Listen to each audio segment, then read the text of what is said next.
गायजांनो, माणूस स्वतःच्या हाताने स्वतःची कशी माती करू शकतो ह्याचं रामीन उदाहरण आहे मी. माझा बर्थडे येतोय आणि म्हणून चांगलं दिसण्यासाठी मी हेअर कट करायला गेली एका सलून मध्ये.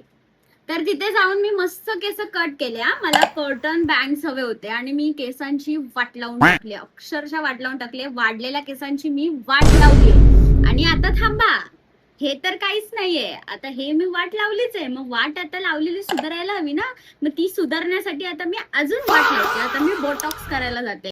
तर येऊन पोहोचली आहे सलूनमध्ये आणि खूप साऱ्या डिस्कशन्स नंतर आम्ही फायनली डिसाईड केलंय की नॅनोप्लास्टी या बोटॉक्स ट्रीटमेंट करूया, कारण की ती प्रोटीन किंवा कॅरेटीन ट्रीटमेंटपेक्षा बेटरच राहील. तर त्यांनी असं काही माझ्या हेअरला मास्क लावून 1 आवर सोडलं होतं. त्यानंतर त्यांनी माझे हेअर ब्लो ड्राय केले आणि मग आयनिंग केली आणि मग वॉश केले. तर ह्या सगळ्या प्रोसेसला लिटरली 4 आवर्स तर लागलेच.